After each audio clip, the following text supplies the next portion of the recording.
All right, three, two, one. Here we go. Hello and welcome to the Gonzo Experience. I am David Gonzo Bomano here with another great episode every Wednesday morning, folks. Since 2016, I've been bringing you gold, great guests to help you get to that next level in your personal life and your business. We help entrepreneurs around the world. Today, I have on the show a great guest that I met about a month ago, not even a month ago, in the great city of Las Vegas. David Avrin, welcome to the Gonzo Experience. Hey, thanks for having me on. Nice to see you again.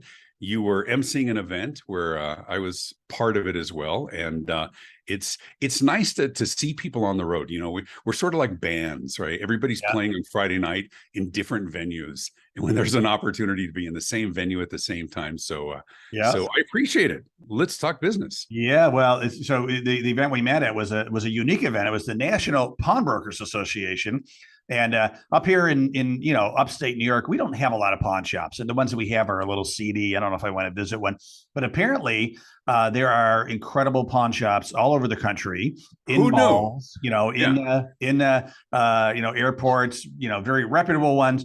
And there were about 650 pawn dealers at this association. Great people, classy people, and it's quite the business. They provide an incredible service. Yeah. Well, one of the things I think is really interesting is, and for the work that we do as we're out there working with different businesses, is learning about different business models that we would never have known about otherwise. I've done a lot of speaking for CEO roundtable groups. As a matter of fact, I've spoken to over 500 Vistage groups half day. Every one of those is like 12 to 15 CEOs from non-competing or just leaders of business, non-competing businesses. And I get an MBA about every 18 months. Yeah. And it's like, oh yeah, I guess somebody does that. Yeah. Right. For everybody, even everybody listening right now, look in the room where you are. Yeah. Everything you see in that room, everything, somebody makes that. Somebody makes the fixture, the holding, the carpet, the strands. And that's what's fascinating me. I geek out on business, small, medium-sized businesses that keep this world running. Yeah, no, I'm with you. I mean, there's like, sometimes I'm like, wow, that's somebody makes their living by doing that, and and one more quick thing about this Pawn Expo is they were talking about, years ago that the government was thinking about kind of getting rid of pawn shops. And so they have a kind of a government committee that went down to Congress. And one of the guys said, well, but that's okay. But what are you going to do when the guy brings a lawnmower into his bank for a loan? Where are you going to put the lawnmower? And we're like, what are you talking about? He's like, well, listen, I get people, they need $20 for the weekend to feed their family, and they bring in their lawnmower as collateral. So where's the bank going to put that? And so they made their case that pawn shops really do serve a market that banks can't handle, right? So it was really interesting. Absolutely. But that I think is a good metaphor for business today, is that there's an option for everyone. For everything. I speak on customer experience and what's different today, and as it differentiates from customer service. I mean, we've been talking customer service for 40 years, right? If you don't know how to be nice to people, you have a bigger issue in your business, right, than just that. But the experience is how we experience doing business with businesses. How easy are you to work with? Is it intuitive? Is it frustrating? Is it time consuming? Is it complicated? And when we're seeing some of the smartest businesses right now giving people options, right? Millennials will tell you nobody wants to talk on the phone. No, you're wrong. Old people want to talk on the phone. I want to talk on the phone. Millennials don't, but they want the option. And so the whole idea of helping businesses, what I do is help businesses become ridiculously easy to do business with. And, I hate chat bots, for example. And of course, bot stands for robot, but I'm not naive. I know that they serve a purpose. Just give me an off ramp to a real person. I'm the guy on the phone, when you get listen closely as our menu options have changed. And I'm like, real person. Yeah. And so I did this whole burgeoning. I press zero, just to hope that I get a real person. And hopefully it works, right? But this whole burgeoning understanding and appreciation for that customer experience as a primary driver for who we're going to do business with is growing, and it's exciting for me. Yep. And so you say customer experience a few times. That's actually the name of your company, the Customer Experience Advantage. And that's what you were keynoting the event that we went to. And you were great. You were great. Thank you. And I want to talk about some of the things you were talking about, but you were talking about how, like we're getting things delivered to our home more and more, and just the automation of things that makes, the experience quicker, easier, better, faster. And then the slides that you were showing, you were like, by the way, this all happened before COVID. Now picture after COVID, right? And it's like, Exactly. wow. I had coffee with a friend this morning, and he's working with a company, consulting with them, and they have it's basically a robotic bartender. Right, you go to this box and you put in what you want. It makes your drink, and then it recognizes your face for the next time. You put your credit card in. It can remember your credit card and your face if that's what you want. You can remember your drink, and it will suggest, do you want another gin and tonic again, David, like you had last time? I mean, and it makes it great, apparently. Yeah, for our parents, this is science fiction. Yeah. For you and I, it's Wednesday. Yeah. Right. And so while for many organizations, this is really daunting, right? How do we keep pace? But I think for really smart and entrepreneurial companies, small businesses, others, this is a phenomenal opportunity to embrace some really unique conveniences. I think in many ways, COVID accelerated what had long been predicted about how we're going to do business. Yeah. Some of those, I mean, Zoom isn't new, but the broad acceptance and embracing of Zoom is new. Prior to COVID, I did 1 out of every 5 calls, maybe over Zoom. Today, it's 19 out of 20. Yep. Right. I did a podcast yesterday with a guy just north of Sydney, Australia. I'm in Denver, Colorado. It's magic. Yeah. No, it was Tuesday. Yep. Right. And so, but I think that's great. I think it's exciting. I wrote a blog the other day about imagine this scenario where some guy in 1972 is caught up in a vortex and he's transported to 2022. He would starve within a week. Right. Because he has no idea of an internet or what a smartphone is. A phone was a hard plastic thing that your mom smacked you with when you went by because you said something disrespectful. Yeah. How we engage with companies, how we research companies. We were a kid, if we didn't know how to spell something, we'd like, Mom, how do you spell ratatouille? Or get the dictionary, right? Yeah, go get the dictionary, right? We don't do that anymore. And so the world is significantly different. I think it's awesome. We get everything delivered to the house, but it frees us up to do other things as well. So in my work, as I work with audiences and my podcast, as I speak as well and consult, it's all about recognizing how we as customers have changed our expectations of businesses for access and flexibility. I ask business leaders all the time, I say, what do you think your competitive advantage is? What do you think makes you great? It's always the same answer. First of all, quality, commitment, caring, trust. Our people make the difference, right? Here, the reality is the research today shows something very different. We assume quality because if they weren't good, they'd be outed on Yelp or TripAdvisor, right? We are prioritizing today speed of access, speed of service, speed of response, speed of delivery, whatever that might be, flexibility, accommodation, and convenience. Today, for the first time, convenience trumps quality as the primary driver. Now, don't get me wrong. It's not that quality is unimportant. Quality is incredibly important, but it's the entry fee today. That just gives you permission to do business in the marketplace. For generations, business leaders have believed that their quality is their significant differentiator. And the reality is it's just naive because everybody's good, or at least good enough. And sometimes good enough at a lower price point is a better choice. The smart companies today are never taking their eye off the ball, quality, but from what the customers really care about is convenience and speed. And doesn't mean that marketing messages aren't important, but for the first time ever, here's another wholesale shift. People are much more persuaded by what other people say than what the company says themselves. And so social proof is a primary driver, and it never has been before.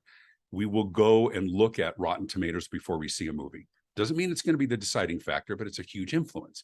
If we looking at a new restaurant that we might go to, and we go on Yelp, and we know a lot of those are fake, but it's the preponderance of the evidence. If there's 3,000 reviews and and most of them are 3 stars, we're not going there. We're Yeah. just not, because we have choices, we have options.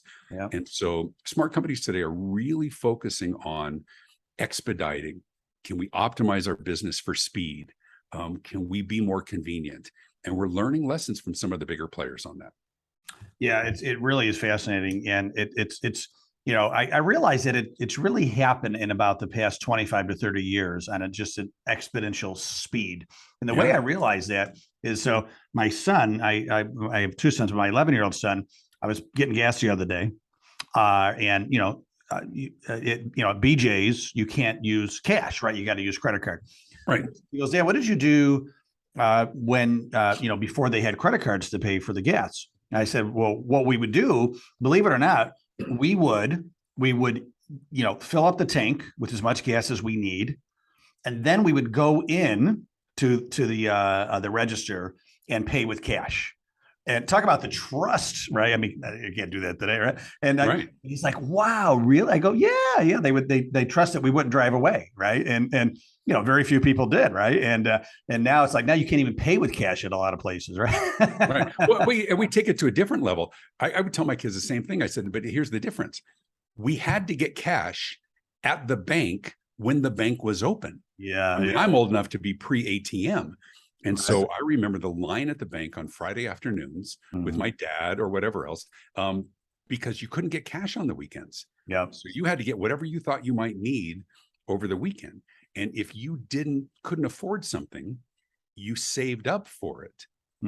Right. Yeah. And now we just buy what we want when we want it, and then we make payments for it. That whole fly now, pay later kind of a mentality. But that's really unique for the last 20 years, 20, 30 years.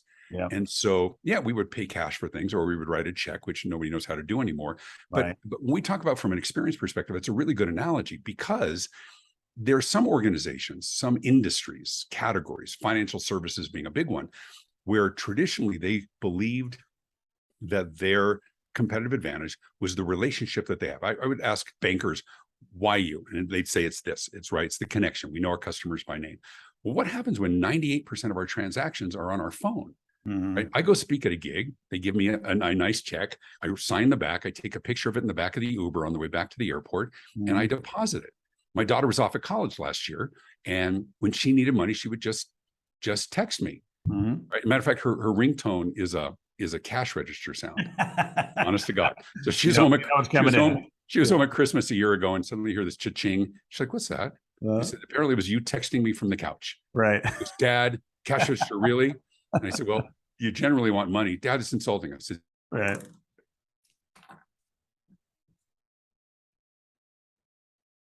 Right. And none of those transactions involve a teller asking me, "So what are your plans for the weekend?" Right. That standard bank script. We would stand in line. We would fill out a deposit form.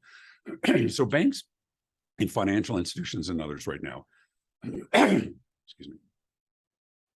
So banks and financial institutions and others right now are scrambling to redefine what they believe is their competitive advantage, right? Because they're all regulated by the same regulatory agencies, right? They have the same compliance issues. Your money isn't safer in one bank over another. So that's what's incumbent upon all businesses, right? It's not can you, it's not what do you do, it's why you. Why are you a better choice than others that are good choices? And so the customer experience is changing. The user experience, UX, is changing, right? When you type in your username and a password and you get one letter wrong in your password and you have to go back and type in your username again. So frustrating, hashtag first world problems, right? But a problem in the mind of your customer is a problem. And so we're seeing tech teams working on that user experience, trying to shave tenths of seconds off transactions, right? At some point, the biometrics, we will become our own password. It's already happening a bit with facial recognition and others as well. But that's what customer experience is. What is the experience doing business? Do I feel like I'm waiting unnecessarily long? Have you created a system, a customer journey that works for you, but it's frustrating for your customers? That's the biggest opportunity companies have right now. If you really went into detail in that customer journey, here's where they Here's where they have an idea that they need something. Here's where they go online and look. Here's where they find us and learn about us and engage with us and reach out and communicate and buy and customize and pay and deliver and follow the whole journey, right? But if you look at it really granularly, it might be 14, 15 steps. An advantage today is take your best people, put them in a room, order Chinese food, close the door and say, don't come out until you've reduced that by half. Right. Or allow people to skip all of that, because that expediting, getting them what they want or to what they want faster and less frustrating, that could be the key. As long as your quality is good, as long as you've got everything else down, there's some really great opportunities for simplifying process, reducing wait time. Yep. Well, it makes me think of two things. Yeah. First and foremost, I saw the news. I think it was the last day in July, or maybe July 29th. So that is the day that George Jetson was born. Oh yeah, I saw that on the show, right, George? So it's the beginning of the Jetsons, right? I thought it was hilarious. It's like somewhere in the world, George Jetson is being born today. That's right. Yeah. So, and now we could have robots in our home, right? What was her name? Rosie, right? So That's exactly right. Space Leash. Yeah. There it is. But I've also seen the memes that refer back really prophetically to where we are today. And it shows Judy Jetson working out to a workout person on the screen. It shows Elroy seeing a doctor on the screen. Yeah. And it's today. I mean, I think it's Star Trek and the communicator. I mean, it's the flip phone, cell phone of 10 years ago. Right. We just see that transportation machine, and that's the next step, right? So, right.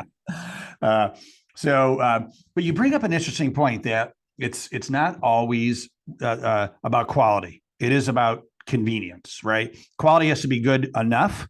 But I was at a seminar years ago, and someone said, what is the number one restaurant in the world? And people were saying like these 5-star restaurants. And the answer was no, it's McDonald's. McDonald's, of course. Revenue wise now, is anyone saying, oh, the finest cuisine in the world is McDonald's, right? No, right? So there's something there. The largest restaurant in the world, the food is known as like, it's not that great, but it's convenient. But think about the value proposition. I love that you brought that up. They've been using that. I'm loving it forever. Nobody's loving McDonald's. Give me a break. Right. Yeah. McDonald's is the most after I have a meal. the McDonald's is the most successful for one specific reason. They're very clear on their business model. They're the most consistently good food on the planet. It doesn't matter if you are in Singapore or Dallas or Chicago or Little Rock, Arkansas. A chicken nugget is a chicken nugget is a chicken nugget. Mm-hmm. It is the most predictable food on the planet. There was a study done many years ago. And there's an interesting caveat. This is pre Panda Express. So take Panda Express out of the mix. All right. That'll make sense to you. Mm-hmm. There was a study done of food courts.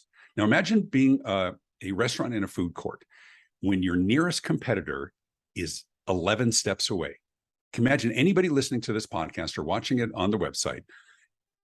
If your nearest competitor was 11 steps away and your next nearest competitor was 11 steps away from there, they're in the most highly competitive environment imaginable in business, right? The study was, if there was a McDonald's, it always had the longest line. Always, no matter what. There's Sbarro, there's Orange Julius, I'm showing my age, there's, whatever that might be, it was always McDonald's. Why? Because the other ones might be good, but they knew exactly what they're getting. The kid's hungry, we got to grab something. The food is going to be phenomenally consistent. Yeah. You know exactly what you're going to get. Very predictable. Yeah, it was their thing. And then the only thing that tripped it all up was Panda Express, because they mastered another part, which is sampling, which is how do we become a safe choice? We become a safe choice in a sea of good choices by giving people a sample of what we have, right? So their whole goal, they have a whole line item in their budget for samples, and they know how many pieces of orange chicken. It's always orange chicken, the most popular item. how many pieces of orange chicken they needed to give away to turn into a paying customer. It's part of their internal analytics. And so if we want to extrapolate, it's Costco on a Saturday in a non-pandemic Saturday, right? You Yeah. can feed a family of 12 at Costco Walk through on a Saturday, right? Because once again, Costco items are not safe choices. Why? Because they sell in bulk, right? So that might look good, but I'm not buying a 14-pound bag of it, right? you know, Unless I try it. and a vat of mayonnaise unless we try it. And so McDonald's is very clear on their model. It doesn't mean it's their marketing, but their model is predictable and consistent. Yep. And they've mastered. That's why people go to Hamburger University to open a franchise. I saw a stand-up comedian one time, and he goes, I'm on the road. I'm at a McDonald's, having my meal, and the manager walks by, says, "How's your meal?" And he says, "It sucks." And the manager says, "Oh no, I'm sorry." He goes, "No, it's fine." He goes, "It's McDonald's. I expect it to suck, but right? like he knew it was going to suck, but he got it anyway. So and I'm one of those people, and it's always a fashion to say, "Oh, Taco Bell's horrible." They aren't. I love them. It's great. Is it great for me? No. Right. Is it better than? I mean, nothing compares to my favorite holiday, which of course is endless shrimp at Red Lobster. But that's a whole other subject. Yeah. Because David, it's endless. It's endless. Yes. It's endless. And those rolls at Red Lobster too. Those Cheddar Bay biscuits. Oh, forget about it. See, now we're bucking for sponsorship here, aren't we? I know. Come on, Red Lobster. Let's just make sure we have hashtag Red Lobster. Yeah. No, it's very, very interesting. I find it fascinating. And then the seminar I went to, they said, "All right, now guess the world's most successful wine company." And people are, they're talking about like these incredible French wines, Italian wines, right? And the guy was like, "Nope, Gallo." We're like, "What?" You mean that big jug you can buy for $5, right? Yeah. And yep, they're most profitable. But I think the point is there are multiple business models. Yeah. Right. You don't have to be the best. You have to be the best choice for your market. Yeah. Right. For anybody in small business, they're like, "Well, how do we compete against Amazon?" Well, don't. Yeah. I mean, why would you compete against Amazon? But there's a great strategy in marketing, which is, and I'm a big believer, never, ever, ever trash your competitors ever. Right. I like saying positive things about a competitor. Yeah. Just don't compliment the thing that you do. Yeah. So if you have a behemoth in your category, say, "Well, everybody knows they're so and so. I mean, they're phenomenal. They're great if you need this and this and this and this, and they're really good at this, and they do a lot of this. But this is all we do." Well, that's what I need. Yeah. I think we're a better choice because of all of our process and systems, and our expertise is delivering this better than anyone else. And that's how you compete against big businesses. You don't say, "Well, here's what I hear all the time. Well, they don't care about customers or special orders, is take it or leave it." But I said, really, they're that cavalier? They're 4,000 times bigger than you, and they don't care about the customer? Give me a break. Yeah. Don't challenge somebody's integrity. I love complimenting competitors. Even in my speaker thing, I got phenomenal competitors. I've phenomenal colleagues who are friends and competitors, but they don't do what I do. Yeah. Right. And I tell you, listen, you're going to make a great choice, but if you want this, if you want somebody to talk about how to future-proof your business and help you be remarkably, ridiculously easy to do business with, so that you have a viable business model 3 years, 5 years, here's what I deliver for you. Yeah. Right. You want somebody to talk about leadership, whatever. Here's some great options. I'll give you some great referrals. So that differentiation is probably more of a challenge today, but that's okay. Yeah. I think that's what smart business is. Yep. You're a very specific tool in the toolbox. And if you need to just call me a tool. I called you a very specific tool. So that's a compliment. Yeah.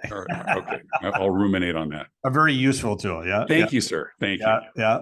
No, I'm at a sales training seminar one time, and someone asked, "How can I compete with Amazon?" And so the guy was, the trainer was like, "Well, does Jeffrey Bezos write your clients happy birthday notes, handwritten?" No. Can Jeffrey Bezos take your client out for lunch to say happy birthday? No. Can Jeffrey Bezos go to someone's house if the product breaks down? No. Well, that's how you compete with Jeffrey Bezos then. Okay. Right. There's always a way, right? Right. But also recognize that we have to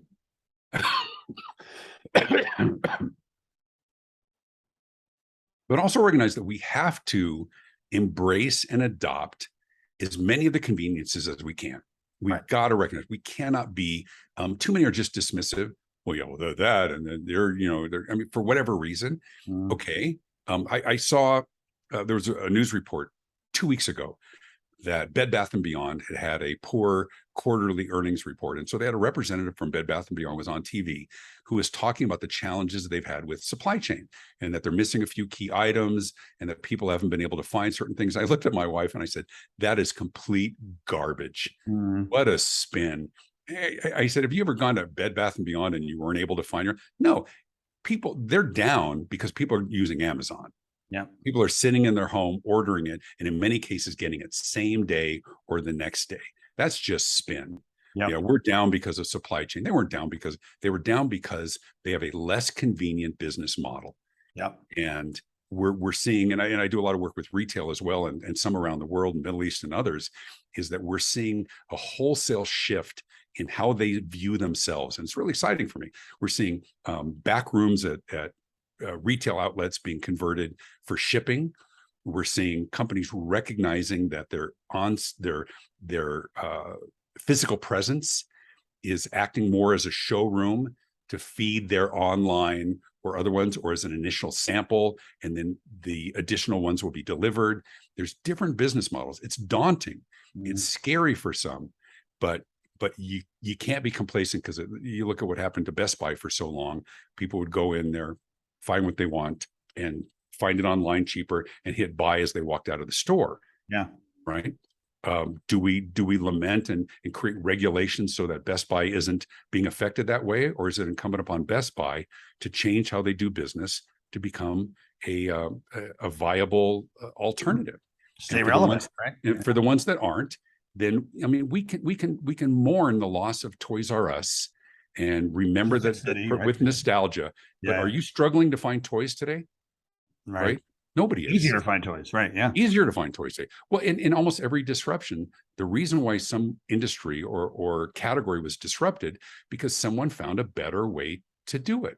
Yeah. And better is subjective. It was faster or smarter or more convenient or something. And so for me, the ultimate solution is for industries and companies to disrupt themselves, compete against themselves. Imagine a scenario, and I do this when I go and work with companies, is imagine a scenario where you left your company and you're fully funded and you get to start over, but you're not saddled by any legacy equipment or leases or people or technology. You could start over with what you know today. What would you do differently? What would you do differently? How would you beat your current company in the other category? And if companies can do that, and that's the work that I do with them, then they literally future-proof their business. Nobody else is going to come in and disrupt and find a different way, because we already did it. And we're going to be here in 5 years. We're going to be here in 10 years because we are evolving and not just chasing the disruptors. Yep. No, it's really, it's scary and exciting, right? Yeah.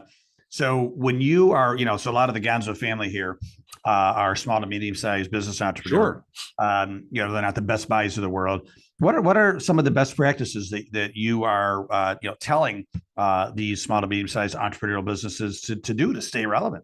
Yeah, well, it's what I just talked about in terms of that sort of competing against ourselves, but also two things. One is being really, really cognizant of who your competitors are, and without being dismissive.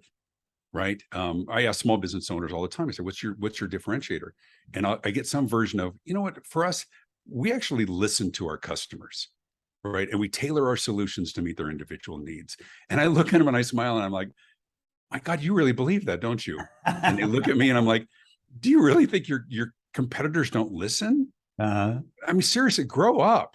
Right. Yeah. And I don't mean to be offensive, but they're like, no, we hear all the time. I said, no, others hear about you. Everybody listens. Yeah, it's such a ridiculous assertion. You have to be really conscious of who your competitors are and what they're good at. Don't be dismissive. Everybody's good. There's not a business owner, entrepreneur listening right now whose business could not disappear from the face of the earth today, and the marketplace would survive without you. Doesn't mean there wouldn't be very sad family members and customers, and you're not doing a great job. I'm just saying the choices are vast. So first and foremost, be really conscious of who your competitors are and what they're good at. And number two is turn your attention to your customers. What has changed in their life, in their world, in their expectations. Don't just blame the millennials. Everybody's impatient, right? Everybody is very conscious of the choices that they have. Mm-hmm. They're not deciding whether to buy from you. They have a need, they have a lot of choices, and they're deciding who to buy from. Mm-hmm. And so the people who are serving them best are recognizing a day in the life of their customer. What are their pressures? What are their time constraints? What's their proximity? What other choices do they have? And then within the context of all of that, put pencil to paper, get your team together, your family together, and say, how can we be better than all of those other choices? And resist the urge to say, we're going to win on quality, because your customers assume everybody's good. You may have better quality, not doubting that, but your customers assume that you're all good, or you wouldn't be in business. And it's dismissive, and it prevents you from doing the hard, deep work of really creating differentiators. And it's not just a better slogan, right? Speed up a process, make it easier to get a hold of you, right? When problems escalate, or when communication is difficult, problems escalate, right? So it doesn't matter the size of the business. It doesn't matter the examples of Best Buy or something else. For everybody, and because I'm such a champion of small business, and there's enough room for everybody to succeed, the ones that will are the ones who work beyond the quality of their product to make life easy for their customers. A lot of people talk about creating a wow experience. I don't believe it. I think there are very few business models that lend themselves to wow experience. You know, it's wow, getting me in and out quickly. Yep. Not make me listen to your 14-point voicemail message, Right. and then wait on hold for that. That's wow. Be remarkably, ridiculously easy to do business with. You know what's wow for me is ordering something on Amazon at 6 p.m. at night and getting it like 10 a.m. the next day. I'm like, Yeah. Okay, that's a wow. Wow. Yeah. My wife ordered something yesterday at 4:00 in the afternoon, and we got a little notice because we got cameras outside that someone was at the door at 9:00, same day, and she ordered after 4. Wow. I mean, we used to not be able to get flowers unless we ordered it before 10 a.m. Yeah. Yeah. Right. That's incredible. And that's just local. Well, David Avrin, this has been super, super, super fantastic.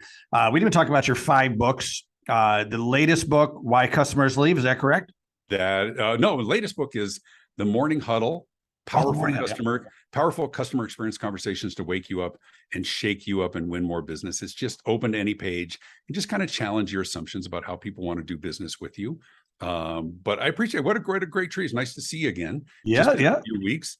And if people want to learn more about me, just go look me up at davidavrin.com, Avrin. And everywhere on social media, on Instagram, it's the real David Avrin, but that's a whole other catfish for another day. Yeah. Oh my God. Yeah. And David, you're very friendly. I went up to you. We were both sitting in the audience at that Pawn Expo. And I said, this guy doesn't look like a pawnbroker. I'm going to say hello, and you were the keynote speaker. So you were nice to do so. And you didn't take offense when I opened up my trench coat and showed you a lot of gold chains hanging, asking if you wanted to buy. I wish I didn't buy so many, Well, David, thank you so much. Thank you, my friend. Yeah, davidavrin.com, everybody. Check it out. David, thanks again. Really appreciate you spending some time with me today. Have a great day, brother. Thanks. You too. Thank you, Gonzo family, for being with us today. We appreciate you sharing some heartbeats with us today. Have an incredibly great day. And don't forget to stay awesome.